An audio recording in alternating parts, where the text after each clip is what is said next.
오늘 보실 말씀은 역대하 36장 15절에서 23절까지 말씀입니다.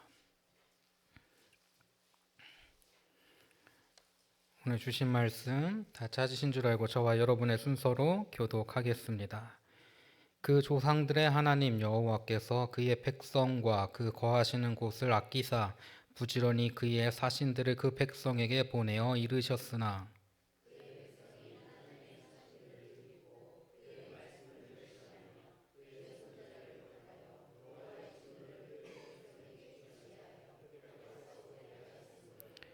하나님이 갈대아 왕의 손에 그들을 다 넘기심에 그가 와서 그들의 성전에서 칼로 청년들을 죽이며 청년 남녀와 노인과 병약한 사람을 긍휼히 여기지 아니하였으며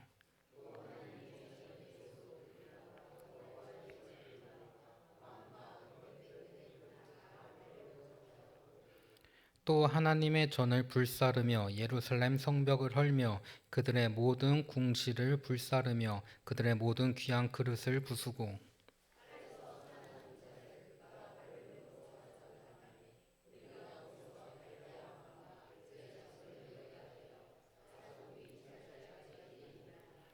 이에 토지가 황폐하여 땅이 안식년을 누림같이 안식하여 70년을 지냈으니 여호와께서 예레미야의 입으로 하신 말씀이 이루어졌더라.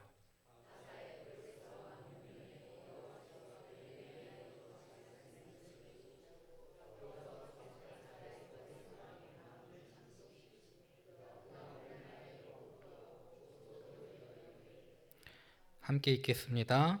바사왕 고레스가 이같이 말하노니 하늘의 신 여호와께서 세상 만국을 내게 주셨고 나에게 명령하여 유다 예루살렘의 성전을 건축하라 하셨나니 너희 중에 그의 백성된 자는 다 올라갈지어다.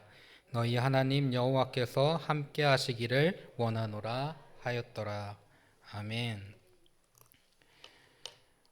오늘 선포되어지는 말씀 가운데 큰 은혜가 여러분과 함께하기를 간절히 축원합니다. 제가 며칠 전에 배고플 때 먹으려고 구운 계란을 샀습니다. 인터넷으로 구운 계란을 샀는데 요즘 참 배달 잘 해주잖아요. 깨지지 않도록 이렇게 잘 포장해가지고 왔어요. 그래서 이제 그날 저녁에 이제 밤 10시쯤 되니까 배가 고프지 않겠어요. 그래서 계란을 하나 까먹어야겠다 하고 계란을 냉장고를 열고 딱 꺼내와서 책상에 딱 내리쳤어요. 근데 날계란이네. 이게 무슨 일이야? 지금 책상에 완전 난장판이 된 거예요. 이게 무슨 일이지? 나는 분명히 구운 계란을 시켰는데 이게 왜 날계란이야? 그래서 다시 검색을 해보니까 제가 구운 계란 옆에 있는 날계란을 주문했어요. 저는 내려치기 전까지 구운 계란이라고 믿었어요. 그런데 때리니까 뭐예요? 날계란이에요. 우리가 성경 말씀을 읽다 보면 그럴 때가 있습니다. 내가 이거 다 아는 말씀이야. 목사님께서 이 말씀 가지고 설교하면 이런 말씀으로 설교하실 거야. 구운 계란이라고 생각해요. 그런데 어쩔 때 탁 깨보니까 내가 몰랐던 거야. 내가 생각한 것과 다를 때가 있어요. 그래서 우리가 성경을 읽는 그 모든 과정들이 매 순간순간 달라요. 매 순간순간 계란을 깨는 것과 같아요. 알지 못했던 것들을 깨닫게 되고요. 알지 못했던 하나님의 말씀이 내 마음속에 심겨지기도 합니다. 오늘 지금 이 시간 우리가 성경을 읽는 그 가운데서도 여러분께 또 새롭게 주는 은혜들이 있을 줄 믿습니다. 그래서 또한 여러분이 이거 계란 날계란인지 구운 계란인지 어떻게 구분하는지 아시죠? 깨보면 돼요.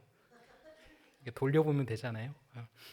그래서 그런 어떤 도움들이 여러분에게 될 수 있도록 오늘 말씀을 준비했습니다. 아마 지금쯤 구약을 다 읽으신 분들도 계실 테고 지금 뭐 열왕기나 역대기 그 정도 읽고 계신 분들도 계실 것 같아요. 그런데 열왕기와 역대기를 우리가 읽다 보면은 많은 분들이 비슷한 느낌을 받곤 합니다. 왕 이름도 얼추 비슷한 것 같고 사건은 비슷한 게 계속 나오는 것 같거든요. 어느 나라가 어느 나라를 공격했다고 하는데 이게 뭐라고 하는 거지? 그 어느 나라가 어디 나라인지 난 잘 모르겠는데 하여튼 공격을 했대. 그렇게만 읽어버리는 것 같아요.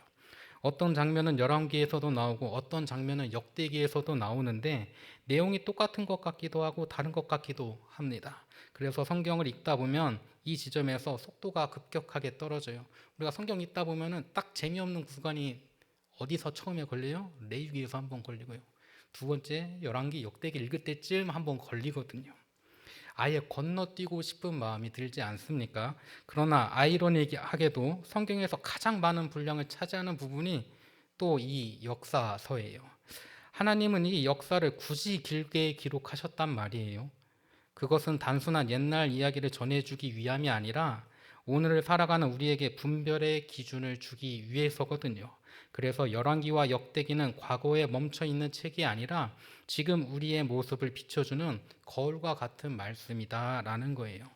먼저 이스라엘의 역사를 한 줄로 정리해 보면 흐름이 훨씬 또렷해집니다. 사울의 왕정으로 시작되어서 다윗을 거쳐서 누구한테 이릅니까? 솔로몬한테까지 이르러요. 그리고 나서 그때까지는 이스라엘이 통일 왕국이었는데 솔로몬 말년에 이르러서 이 왕국이 분열됩니다. 북쪽은 북이스라엘로, 남쪽은 남유다로 나뉘게 되지요. 북이스라엘은 여러 왕조가 빠르게 교체되면서 우상숭배의 길로 치닫다가 결국 아시리아라고 하는 나라, 아수르라고 하는 나라에 의해서 멸망합니다. 남유다는 다윗 언약이라는 영적 유산을 가지고 있었지만 반복되는 불순종 끝에 결국 바벨론 제국에 의해서 무너져 내려요. 이후 바벨론의 포로기를 지나서 페르시아 시대의 귀환이 이루어집니다. 이 흐름을 놓치지 않으면 열왕기와 역대기는 훨씬 명확해집니다. 열왕기 상하는 솔로몬 말년부터 북이스라엘과 남유다가 멸망하기까지의 역사를 다루고 있고, 역대 상하는 다윗부터 시작해서 남유다 중심으로 포로기 직전까지의 이야기를 다루고 있어요. 여기서 중요한 것은 열왕기에서는 북이스라엘과 남유다의 이야기를 전부 다 다루고 있거든요. 그런데 남유다 이야기만 다루고 있는 게 어디다? 역대기다. 그래서 열왕기는 북이스라엘의 이야기까지 다루고 역대기는 남유다 이야기까지 다뤄요. 북이스라엘뿐만 아니라. 왜 그렇게 하셨을까라는 질문을 하게 되는 겁니다. 왜 하나님은 같은 역사를 두 번이나 그것도 다른 방법으로 다른 시점에서 기록하게 하셨는가? 먼저 열왕기의 목적을 우리가 살펴보아야 할 거예요. 열왕기는 포로기의 눈으로 기록된 역사입니다. 질문은 하나예요. 우리는 왜 이 땅을 잃었는가? 그래서 열왕기는 끊임없이 같은 표현을 반복하고 있습니다. 그래서 우리가 열왕기를 읽을 때 이런 부분들을 살펴보면서 읽으면 좋을 것 같아요. 이 왕은 여호와께서 보시기에 악을 행하였더라. 산당을 제거하지 아니하였더라. 여로보암이 죄에서 떠나지 아니하였더라. 계속 잘못만 했대요. 그래서 우리가 고향 땅을 잃었다고 열왕기에서는 기록하고 있습니다. 이게 열왕기의 핵심이에요. 열왕기는 결과 중심의 역사를 우리에게 보여주고 있어요. 불순종이 어떻게 멸망으로 이어졌는지를 숨김없이 보여줍니다. 다윗의 자손이었지만 그들도 죄를 지었어요. 예수님의 핏줄이라고 했지만 그들도 결국은 죄를 지었어요. 선함만 가지고 그 가운데서 예수님께서 오시지 않았어요. 예수님의 혈통 안에도 죄를 지은 사람들이 있었다고요. 그걸 통해서 인간이 얼마나 연약한지를 보여줍니다. 이것은 변명이 없는 역사예요. 열왕기는 우리에게 위로보다 경고를 먼저 던지고 있어요. 우리가 왜 이 땅을 잃었는가? 그것은 우리가 하나님을 떠났기 때문이다.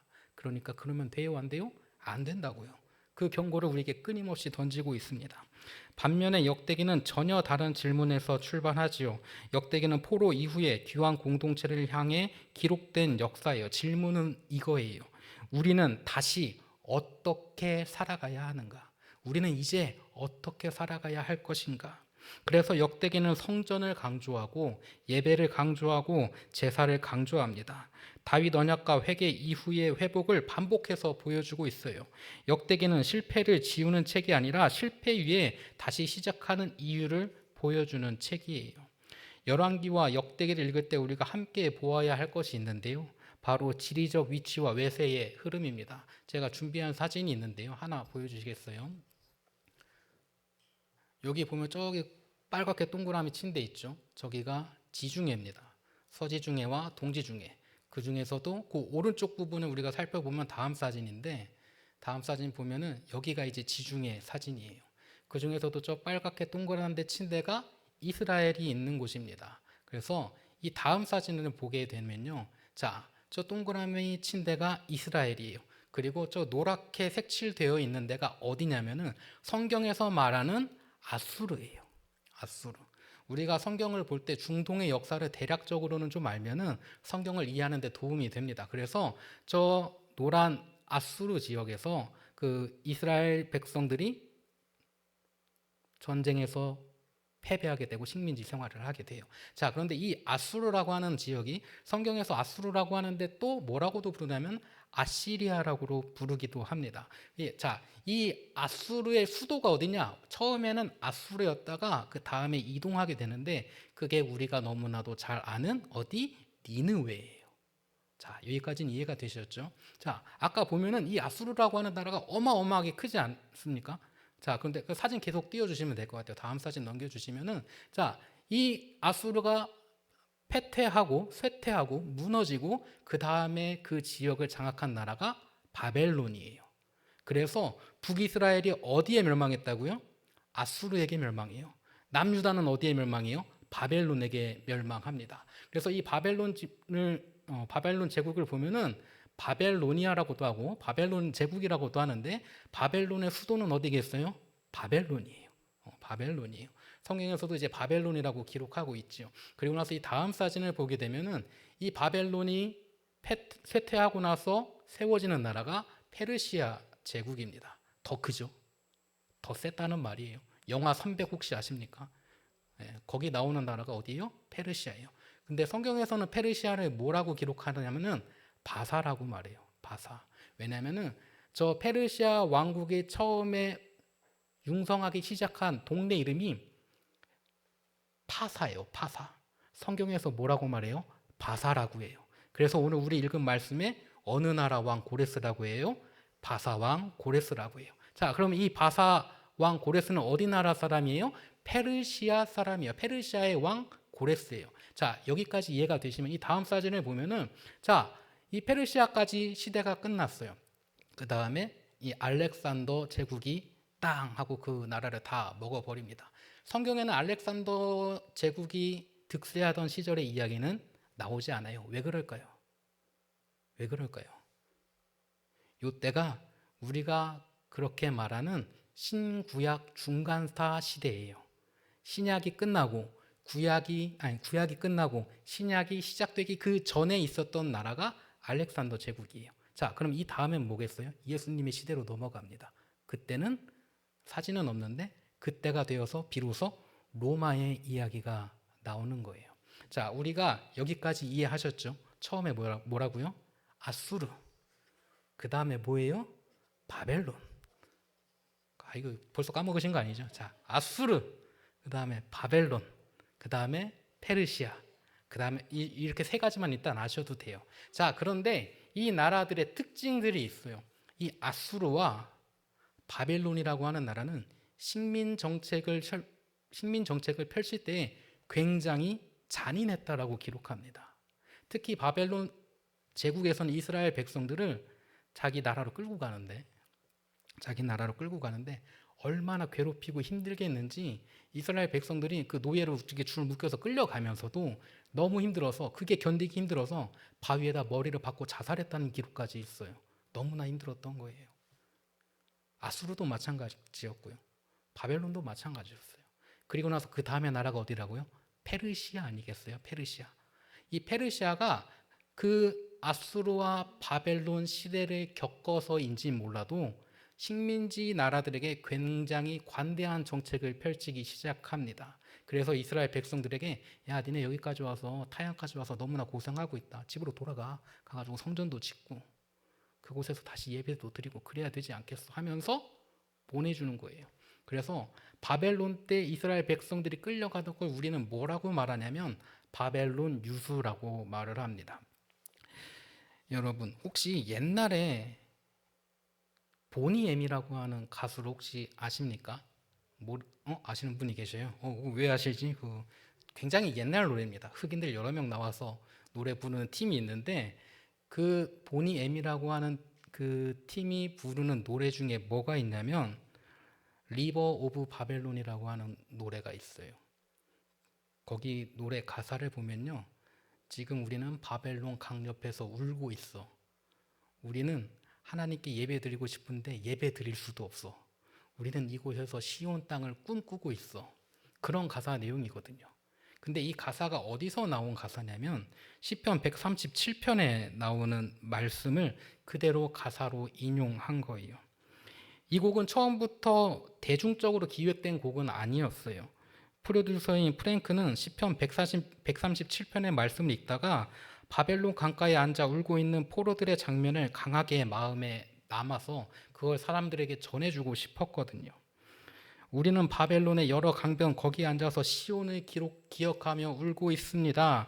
이 말씀은 단순히 읽는 것이 아니라 노래로 남기면 어떻게 하는 그런 마음에서 그가 그 곡을 작곡해요. 그런데 이 노래의 가사가 화려하지 않고 계속 반복돼요. 막 돌림 노래 같거든요. 근데 내용이 굉장히 슬픈 노래 아니겠습니까? 쉽게 말해서 어떤 느낌인 거냐? 우리가 일제 식민지예요. 우리나라를 떠나서 일본에 끌려갔어. 탄광에서 열심히 막 곡괭이질 하고 있는데 일본 사람이 와서 약 올리는 거예요. 야, 니네 아리랑이나 한번 불러봐라. 얼마나 마음이 아프겠어요. 얼마나 슬프겠어요. 그 슬픔을 담아낸 노래예요. 그런데 흥미로운 것은 이 노래가 처음에 들어보면요, 진짜 신나거든요. 가사 모르고 보면 엄청 신나요. 왠 줄 아세요? 이게 디스코 노래예요. 디스코 뽕짝 같은 그런 느낌의 노래예요. 엄청 신나요. 그런데 가사 내용을 보면 그렇게 처절하고 절망적일 수 없어요. 때론 그런 이야기 하지 않습니까? 우린 그걸 뭐라고 말해요? 우리나라 사람들은 잘 아는 개념이에요. 한이라고 하잖아요. 한. 그래서 우리는 그 한을 노래할 때 눈물 흘리는 것뿐만이 아니라 때로는 그것을 웃음으로 승화하기도 하잖아요. 마치 그런 상황이에요. 역대하 36장의 마지막 장면도 이와 같아요. 성전은 무너졌고 왕은 사라졌고 땅도 잃었습니다. 노래가 멈춘 것처럼 보여져요. 그러나 시편 137편의 침묵이 역사의 끝이 아니었던 것처럼 역대기는 멸망도 끝도 아니라는 것을 우리에게 기록하고 있습니다. 바벨론 강가에서 울고 있던 그 시간 위에 하나님은 이미 다시 돌아갈 길을 준비하고 계셨다는 거예요. 노래는 잠시 멈추었을지 몰라도 하나님의 약속은 한 번도 멈춘 적이 없다는 거지요. 아까 말했다시피 북이스라엘과 남유다가 멸망하게 된 그 사이가 굉장히 애매한 시기예요. 아까 말했듯이 처음에 나온 나라가 어디? 아수르. 두 번째 나라가 바벨론이에요. 자, 바벨론이 아수르를 점점 먹어가기 시작합니다. 아수르가 점점 패퇴하고 있는 그 사이에 처음에 아수르의 북이스라엘이 멸망하고 두 번째로 바벨론 제국이 멸망한 거 아니겠어요? 그래서 이스라엘이 그때 당시의 상황을 설명드리면 굉장히 다양한 국가들과 국경을 맞대고 있는 상황이에요. 북쪽으로는 아수르가 국경을 맞대고 있고요. 아수르가 있다가 바벨론이 오른쪽에서부터 점점점 커지니까 오른쪽으로는 바벨론이 국경을 맞대고 있어요. 그리고 남쪽 서쪽에는 뭐가 있냐면 우리가 잘 아는 이집트 국경이 거기에 있습니다. 왼쪽엔 뭐가 있어요? 동지중해가 있어요. 도망갈 곳도 없어요. 자, 예전에 여기 충청도 분들 혹시 계십니까? 제가 충청도에서 10년 있다 왔지 않았겠어요? 충청도 분들이 정말 빨라요. 느리지 않습니다. 문제는 뭐가 문제냐면은 행동은 빠른데 말이 느려요. 행동은 빠른데 말이 느려요. 왜 그런가? 어떤 사람이 이런 얘기를 합니다. 예전에 고구려하고 신라하고 국경을 맞대고 백날 첫날 싸우던 날이 있지 않았겠어요. 그래서 그때 고구려 사람이 와서 너 어디 나라 사람이야 물어보면 그 충청도가 고구려도 됐다가 백제도 됐다가 신라도 됐다 그런 때 아니에요. 그래서 너 어디 나라 사람이야 해서 물어보면은 대답을 안 하고 입 딱 다물고 있는 거예요. 또 신라 사람이 와가지고 너 어디 나라 사람이야 하면 입 다물고 있는 거예요. 왜? 신라 사람인데 고구려라고 하면 딱 맞으니까. 고구려 사람이 와서 물어보는데 내가 백제 사람이 하면은 맞으니까. 그래서 너부터 말해 하고 입 딱 다물고 있는 거예요. 이스라엘 백성도 그런 상황과 마찬가지입니다. 북쪽에는 아수르가 있고요. 동쪽에는 바벨론이 있고요. 남쪽에는 이집트가 있어요.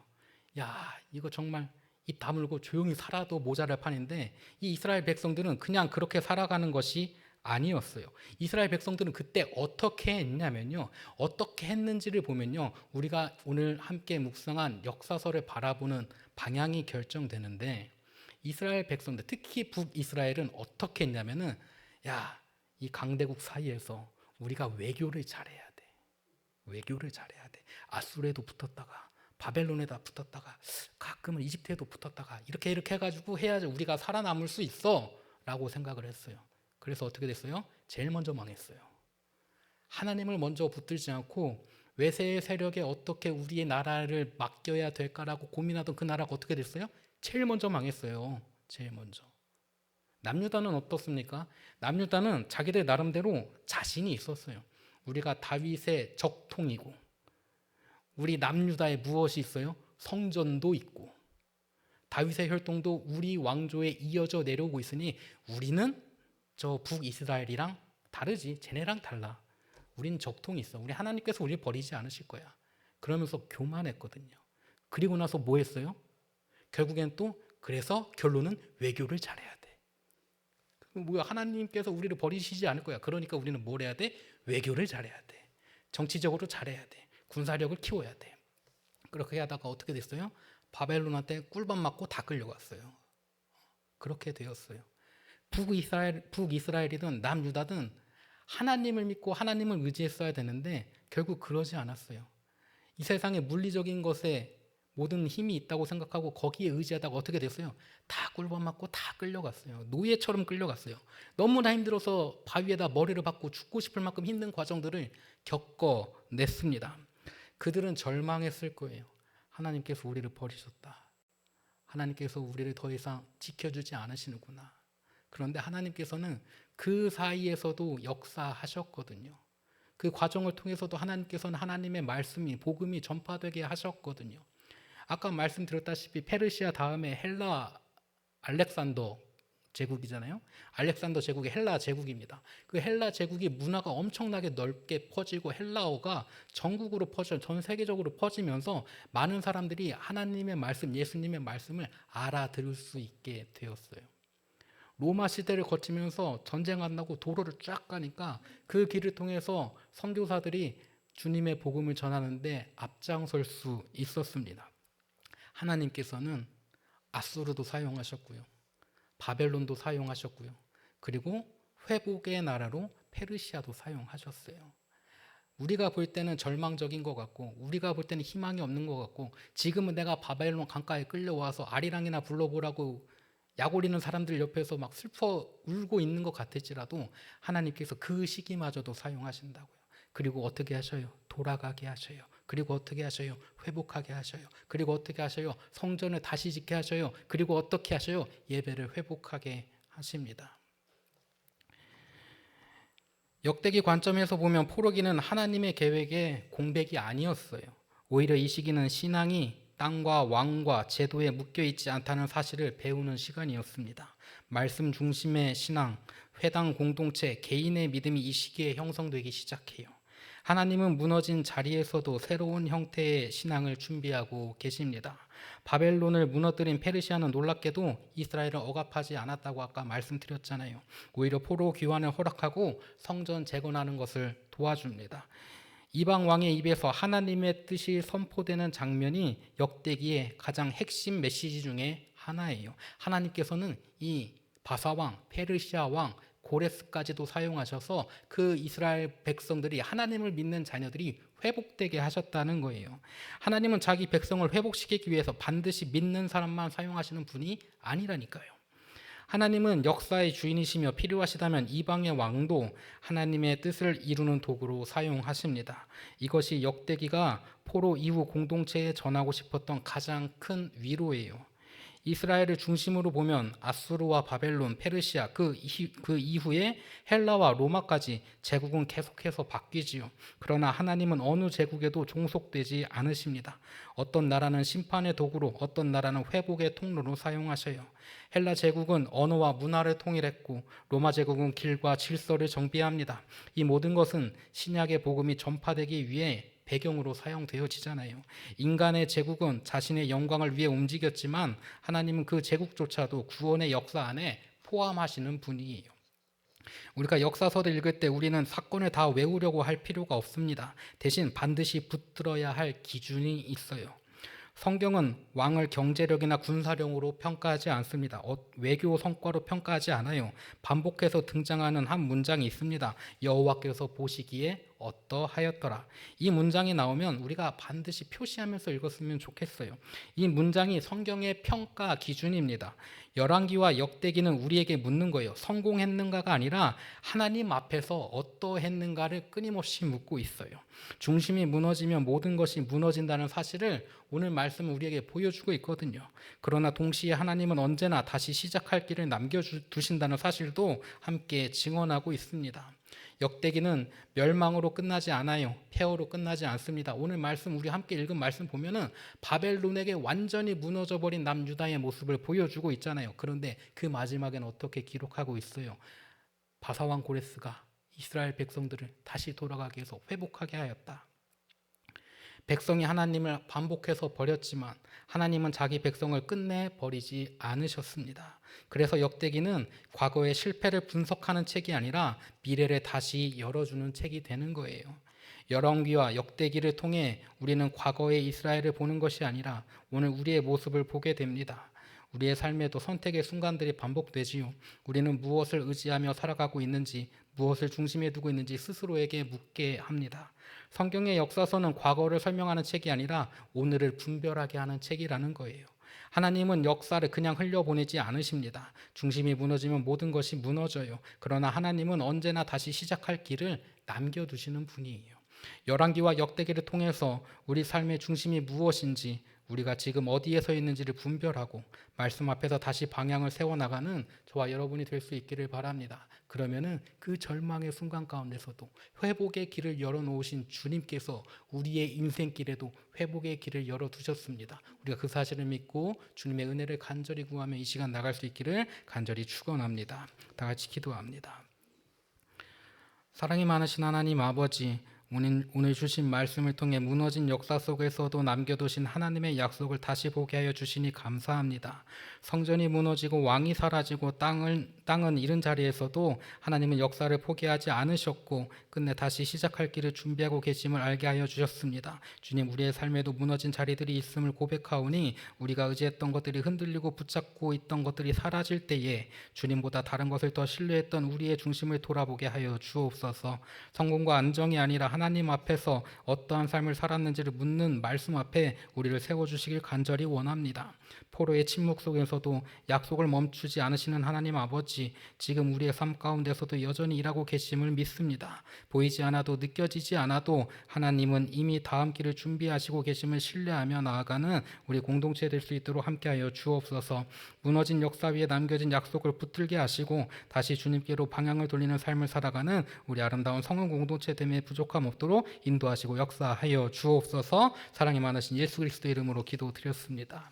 아멘.